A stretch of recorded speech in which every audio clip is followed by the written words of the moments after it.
Hello hi നമസ്കാരം, എല്ലാവർക്കും രമ്യ സ്റ്റോറീസിലേക്ക് സ്വാഗതം. ജോബിൻ ഇപ്പോൾ എറണാകുളത്ത് ഒരു പ്രമുഖ കോളേജിൽ എഞ്ചിനീയറിംഗിൽ പഠിക്കുന്നു. അവന്റെ അമ്മ അവൻ 6 വയസ്സുള്ളപ്പോൾ ക്യാൻസർ വന്ന് മരിച്ചതാണ്. പിന്നീട് അവനെ നോക്കിയത് മുഴുവൻ അവന്റെ പപ്പയാണ്. പുള്ളിക്കാരൻ ഒരു ബാങ്കിന്റെ ബ്രാഞ്ച് മാനേജറാണ്. അതുവരെ ഒരു പുഷ്ടിയില്ലാതെ ജീവിച്ചു പോയ അവന്റെ ജീവിതത്തിൽ മാറ്റം വരാൻ തുടങ്ങിയത് അവന്റെ രണ്ടാനമ്മ വന്നതിന് ശേഷമാണ്. അവന്റെ പപ്പയുടെ ബാങ്കിലെ അസിസ്റ്റന്റ് മാനേജറാണ് അവർ. പേര് ദിവ്യ. ഏകദേശം ഒരു 35 വയസ്സ് പ്രായം തോന്നും. ആദ്യത്തെ ഭർത്താവ് അവരുടെ വിവാഹം കഴിഞ്ഞ് ആഴ്ചകൾക്കകം മരിച്ചുപോയി. ഒരു വാഹനാപകടമായിരുന്നു. പപ്പയുടെ ബാങ്കിൽ ഇവർ ജോലിക്കായി വരുന്നത് ഏകദേശം ഒരു വർഷം മുമ്പാണ്. അതിനുശേഷമാണ് അവർ തമ്മിൽ അടുക്കുന്നതും ഒടുവിൽ ഇനിയൊരു പെണ്ണ് വേണ്ട എന്ന് പറഞ്ഞ് നടന്നിരുന്ന പപ്പ അവരെ രണ്ടാമത് കല്യാണം കഴിക്കുന്നതും. 5 മാസം മുമ്പായിരുന്നു അവരുടെ രജിസ്റ്റർ മാരേജ്. അവനെ സംബന്ധിച്ച് അതൊരു വലിയ ഷോക്കായിരുന്നു. ഇത്രയും നാളും അവനും പപ്പയും മാത്രമായിരുന്ന ലോകത്ത് മറ്റൊരാൾ ചിന്തിക്കാൻ പോലും അവനാകുമായിരുന്നില്ല. അതുകൊണ്ട് തന്നെ അവരുടെ വിവാഹ ദിവസം മുറിക്ക് പുറത്തേക്ക് ഇറങ്ങാൻ പോലും അവൻ കൂട്ടാക്കിയില്ല. അവർ ഒരു പുരാതന മേനോൻ കുടുംബത്തെ അംഗമായിരുന്നു. അതുകൊണ്ട് തന്നെ കാണാൻ അതിസുന്ദരി, വെളുത്തു തുടുത്ത നിറം. നയൻതാരയ്ക്ക് ഒരു ഇത്തിരി കഴിപ്പിച്ചാൽ എങ്ങനെയാണോ അങ്ങനെയിരുന്നു. മുഴുവൻ സമയവും സാരിയാണ് വേഷം, മാന്യമായ വസ്ത്രധാരണ. അവന് പക്ഷെ അവരോട് ആദ്യമൊന്നും അത്ര താല്പര്യമില്ലായിരുന്നു. അതുകൊണ്ട് തന്നെ കല്യാണശേഷം അവൻ പപ്പയോട് മിണ്ടാതിയായി. അത് അവന്റെ പപ്പയ്ക്ക് വലിയ വിഷമമായിരുന്നു. അങ്ങനെ ഇരിക്കുമ്പോഴാണ് അതിനിടയിൽ അവന്റെ കോളേജ് തുറന്നത്. പുതിയ കോളേജ്, പുതിയ ജീവിതം. കോളേജ് തുറന്നുള്ള ആദ്യത്തെ ദിവസമായത് കാരണം പേരൻസിനെയും കൂട്ടുവരണമെന്ന് പ്രത്യേകം പറഞ്ഞിട്ടുണ്ടായിരുന്നു. അവനും പപ്പയും പോകാനായി കാറിൽ കയറാൻ ഒരുങ്ങിയതും മമ്മി ഒന്ന് പറഞ്ഞു, ഞാനും വരാന്ന്. സാധാരണ രണ്ടുപേരും ഒരുമിച്ചാണ് രാവിലെ ബാങ്കിലേക്കുള്ള പോക്ക്. പപ്പ അത് സമ്മതിച്ചു. ആരെങ്കിലും ഒരാൾ വന്നാൽ മതിയെന്ന് അവൻ പറഞ്ഞെങ്കിലും മമ്മി അത് സാരമില്ല എന്ന് പറഞ്ഞു. അവൻ ഉള്ളിലെ ദേഷ്യവും സങ്കടവും കടിച്ചമർത്തി പുറകിലെ ഡോറ് തുറന്നു കയറി. അവന്റെ പപ്പയുടെ സ്നേഹം തട്ടിയെടുക്കണമെന്ന ഒരു പെണ്ണായി മാത്രമേ അവൻ അവിടെ കാണാൻ കഴിഞ്ഞുള്ളൂ. കോളേജിൽ എത്തിയപ്പോൾ നല്ല തിരക്കാണ്. പപ്പ അവരെ ഇറക്കിയ ശേഷം കാർ പാർക്ക് ചെയ്യാനായി പോയി.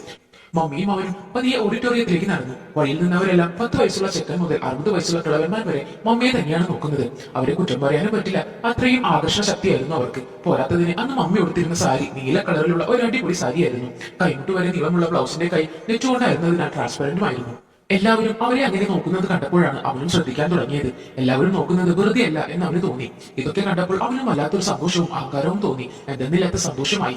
അവർ ഓഡിറ്റോറിയത്തിൽ കയറിയിരുന്നപ്പോൾ മമ്മി പറഞ്ഞു, എവിടെ നോക്കിയാലും വാൽമുഖികളാണല്ലോ എന്ന്. ചിരിച്ചുകൊണ്ട് അവൻ പറഞ്ഞു, അതിനും വേണം ഒരു ഭാഗ്യം. ഇത് കേട്ട് പതിയെ ചിരിച്ചുകൊണ്ട് മമ്മി അവനിട്ടൊരു നുള്ളു കൊടുത്തു. ആദ്യമായിട്ടാണ് അവർ ഇങ്ങനെ ചിരിച്ചുകൊണ്ട് സംസാരിക്കുന്നത്. ശേഷം മമ്മി അവന്റെ ചെവിയിൽ പറഞ്ഞു, കോളേജ് നിറയെ സുന്ദരി പെണ്ണുങ്ങളാണല്ലോടാ. അവൻ അത് കേട്ട് തല കുലുക്കി. പപ്പ അപ്പോൾ വന്നു. അവർ കൂട്ടായി തുടങ്ങിയെന്ന് പപ്പയ്ക്ക് മനസ്സിലായി. മീറ്റിംഗിനിടയിലും അവരുടെ സംസാരം നീണ്ടുപോയി. പുതിയ ക്ലാസ്സിലെത്തിയപ്പോൾ ഒരുത്തൻ അവനോട് വന്ന് ചോദിച്ചു, നിന്റെ കൂടെ ഉണ്ടായിരുന്നത് ചേച്ചിയാണോ എന്ന്. അമ്മയാണെന്ന് അവൻ പറഞ്ഞപ്പോൾ അവന്റെ മുഖത്തുണ്ടായ ഭാവം ഒന്ന് കാണേണ്ടത് തന്നെയായിരുന്നു. അങ്ങനെ ദിവസങ്ങൾ കടന്നുപോയി. അവർ നല്ല കൂട്ടായി. അടുത്തിടപഴകിയപ്പോഴാണ് മമ്മി വെറും പാവമാണെന്ന് മനസ്സിലായത്. പപ്പയും ഇപ്പോൾ ഹാപ്പിയാണ്. അവനും മമ്മിയും ഇപ്പോൾ എല്ലാ വീക്കെൻഡിലും വൈകിട്ട് ലുലുമാളൊക്കെ കറങ്ങാനൊക്കെ തുടങ്ങി. എവിടെ ചെന്നാലും എല്ലാവരുടെയും നോട്ടം മമ്മിയെ തന്നെയായിരുന്നു. അതും പറഞ്ഞ് അവർ എപ്പോഴും ചിരിക്കുകയും ചെയ്യുമായിരുന്നു. അങ്ങനെ ഓണം വന്നെത്തി. കോളേജിലെ ഓണാഘോഷമൊക്കെ കഴിഞ്ഞ് നേരത്തെ വീട്ടിലെത്തിയിരുന്നു. വീട്ടിലെത്തി അവൻ പതിയെ റൂമിലേക്ക് നടന്നു. അപ്പോഴാണ് പപ്പയുടെയും അമ്മയുടെയും റൂമിൽ നിന്ന് ഒരടക്കം ശ്രദ്ധിച്ചത്. ഈ സമയത്ത് ഞാൻ അല്ലാതെ ആരെയെന്ന് ചിന്തിച്ച് അവൻ അങ്ങോട്ടേക്ക് നീങ്ങി. ഡോർ പതിയെ തുറന്നപ്പോൾ അവൻ ആ കാഴ്ച കണ്ട് ഞെട്ടി. മമ്മി പുറത്തേക്ക് എവിടെയോ പോകാനുള്ള തിരക്കിലായിരുന്നു. അവൻ ഡ്രോയിങ് റൂമിൽ വന്നിരുന്നു. എന്നിട്ട് ഒന്നും അറിയാത്ത പോലെ മമ്മിയെ ഉറക്കി വിളിച്ചു. ആ, നീ വന്നോ? അവൻ മറുപടിയായി ചോദിച്ചു, മമ്മി എവിടാണ്? മമ്മി അവനോട് അവരുടെ റൂമിലേക്ക് വരാൻ പറഞ്ഞു. അവൻ ഒന്നും അറിയാത്ത പോലെ ചെന്ന് വാതിൽ തുറന്നു. മമ്മി അവന് നേരെ തിരിഞ്ഞു നിൽക്കുകയായിരുന്നു. ശേഷം മമ്മി അവനോട് പറഞ്ഞു, ഒന്ന് പിടിച്ചു തരുമോ കുട്ട? അയ്യോ, എനിക്ക് പിടിക്കാൻ അറിയില്ല മമ്മി. ഞാൻ ഇതുവരെ ആരുടെയും അങ്ങനെ പിടിച്ചിട്ടില്ല. അത് സാരമില്ല മോനെ, ഇങ്ങനെയൊക്കെയല്ലേ പഠിക്കുന്നത്. ഇവിടെയാണെങ്കിൽ ഇപ്പൊ വേറെ ആരുമില്ല. അതുകൊണ്ടല്ലേ മമ്മി മോനോട് പറയുന്നത്. മമ്മിക്ക് ഒറ്റയ്ക്ക് പറ്റാത്തത് കൊണ്ടല്ലേ. മമ്മി, അത് ശരിയാവില്ല മമ്മി. ഞാനത് ചെയ്തു കഴിഞ്ഞാൽ അത് ശരിയാവില്ല. നീ എന്താ ഇപ്പോഴും ഇങ്ങനെ അകന്നു പോലെ പെരുമാറുന്നത്? നിനക്ക് ഇപ്പോഴും എന്നെ മനസ്സിലാകുന്നില്ലേ മോനെ? നീ എന്നെ ഇപ്പോഴും അന്യായിട്ടാണോ കാണുന്നത്? അതുകൊണ്ടല്ല മമ്മി, ഞാൻ ചെയ്തു കഴിഞ്ഞാൽ അത് ശരിയാവില്ല. നിന്റെ പപ്പ ഇവിടെ ഇല്ലാത്തത് കൊണ്ടല്ലേ മോനെ. നീ അത് ചെയ്തു തന്നില്ലെങ്കിൽ മമ്മിക്ക് ഒരു തൃപ്തിയും ഉണ്ടാക്കില്ല. കുറെ നേരം പോകേണ്ടതാണ് മോനെ. അതുകൊണ്ട് മോൻ ഒന്ന് പിടിച്ചതാ. ഞാൻ പറഞ്ഞു തരാം, നീ അതുപോലെ ചെയ്തു തന്നാ മതി. ആരും കാണില്ലട മോനെ. അമ്മയുടെ മോനല്ലേ, പിടിക്കടാ. ശേഷം അവൻ അകത്തേക്ക് ചെന്ന് പിടിച്ചു കൊടുത്തു. മമ്മി ശരിക്കും കുത്തിവെച്ചു. അവൻ അധികം പരിചയമില്ലാത്തത് കൊണ്ട് കുറച്ചു നേരം എടുത്തു. എന്നാലും മമ്മി എല്ലാത്തിനും സഹകരിച്ചു. ശേഷം മമ്മിക്ക് നല്ല തൃപ്തിയായി. അവന് നല്ല സന്തോഷമായി. ആദ്യമായിട്ടാണ് അവൻ അത് ചെയ്തത്. അതുകൊണ്ട് തന്നെ അവന് നല്ല പേടിയുണ്ടായിരുന്നെങ്കിലും അത് കഴിഞ്ഞപ്പോൾ അവന് നല്ല ആത്മവിശ്വാസം തോന്നി. അങ്ങനെ മമ്മി സാരിയൊക്കെ നല്ല പോലെ എടുത്തൊരുങ്ങി. അല്ല മമ്മി, ഇന്ന് നേരത്തെ വന്നു. എങ്ങോട്ടാ യാത്ര? ഞാനിന്ന് ബാങ്കിൽ നിന്ന് നേരത്തെ ഇറങ്ങി. നമുക്കൊരിടം വരെ പോണം.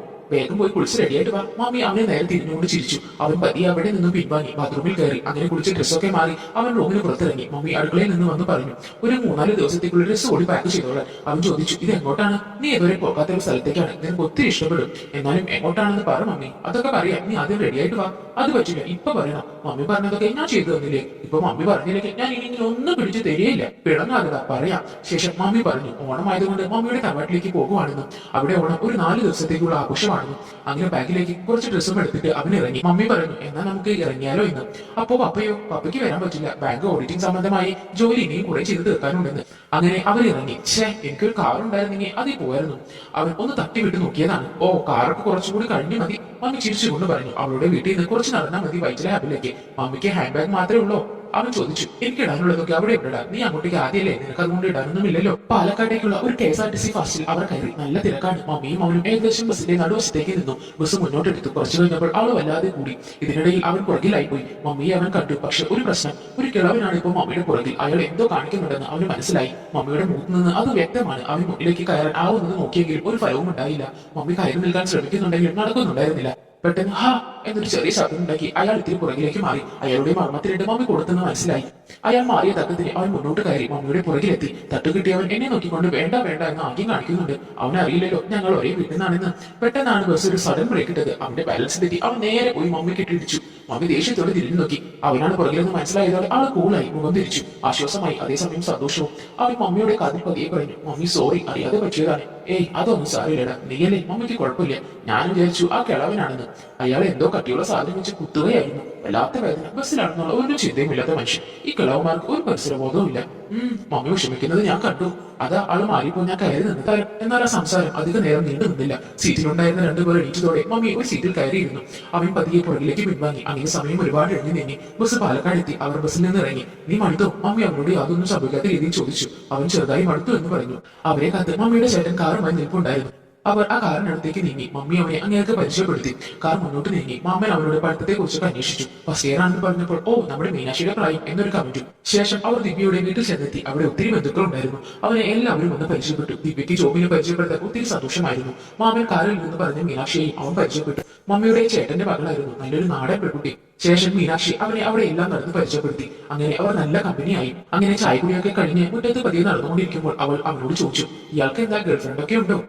പ്ലസ് ടു പഠിക്കുമ്പോൾ ഉണ്ടായിരുന്നു ജീന, ഇപ്പൊ ഇല്ല. അത് കേട്ട് മീനാക്ഷി ചോദിച്ചു. അതിനെ പറ്റി അവൾ ഇട്ടേച്ചു പോയോ? അതൊന്നുമല്ല, അവൾ ശരിയല്ലായിരുന്നു. അവൻ പറഞ്ഞൊപ്പിച്ചു. അല്ല തനിക്കില്ലേ പ്രേമം? അവൻ ചോദിച്ചു. ഓ വേണ്ടാന്ന് വെച്ചിരിക്കുക. അതെന്തു പറ്റി? ഇഷ്ടപ്പെട്ട ഒരാളെ ഇതുവരെ കിട്ടിയില്ല, അത് തന്നെ. അവൾ ചിരിച്ചുകൊണ്ട് പറഞ്ഞു. അതിനോടകം അവർ മുകളിൽ മമ്മിയുടെ മുറിക്കടുത്ത് എത്തിയിരുന്നു. അല്ല താനെപ്പോഴും സാരിയാണോ? അവൻ ചോദിച്ചു. ഏയ് അല്ല, ഇത് ഇട്ടതേ ഉള്ളൂ. കുറച്ചു കഴിഞ്ഞ് എല്ലാവരും ഫുട്ബോൾ ക്ഷേത്രത്തിലേക്ക് പോകുന്നുണ്ട്, അതുകൊണ്ട് ഇട്ടതാ. അവിടെ എന്താ ഇന്ന് പരിപാടി? അവൻ ചോദിച്ചു. എല്ലാ വർഷവും ഉള്ളതാ. ഓണ ദിവസങ്ങളിൽ സന്ധ്യയ്ക്ക് ക്ഷേത്രത്തിൽ പോയി തൊഴുക. താൻ വരുന്നില്ലേ? മീനാക്ഷി അവനോട് ചോദിച്ചു. ഓ നല്ല ക്ഷീണമുണ്ട്, നാളെ ആവട്ടെ. അവൻ പറഞ്ഞു. ശരി എന്നാ. അത് പറഞ്ഞ് ചിരിച്ചുകൊണ്ട് മീനാക്ഷി താഴേക്ക് പോയി. അവൻ മുറിയിലേക്ക് കയറി കട്ടിലേക്ക് വീണു. അവന്റെ മനസ്സ് നിറച്ച് മീനാക്ഷി ആയിരുന്നു. ഈ സമയം കൊണ്ട് തന്നെ അവൻ അവളെ ശരിക്കും ഇഷ്ടമായി. മുറിക്കുള്ളിൽ കാറ്റില്ലാത്ത കാരണം അവൻ പതിയെ കട്ടിലിൽ നിന്ന് എണീറ്റു. കട്ടിലിൽ മമ്മിയുടെ ബാഗ് കിടക്കുന്നത് അവൻ കണ്ടിരുന്നു. അവൻ പോയി ഒരു ജനൽ തുറന്നു. പുറത്തേക്ക് നോക്കി അവൻ ഒരു വലിയ കുളം കണ്ടു. വീടിനുള്ളിൽ കുളമുള്ള കാര്യം അവൻ അറിയില്ലായിരുന്നു. അവൻ അങ്ങോട്ട് നോക്കിയിരിക്കെ മമ്മി വന്ന ഡോറ് തുറന്നു. അവൻ കുളത്തിലേക്ക് നോക്കിയിരിക്കുന്നത് കണ്ട് മമ്മി ഒരു ചിരി പാസ്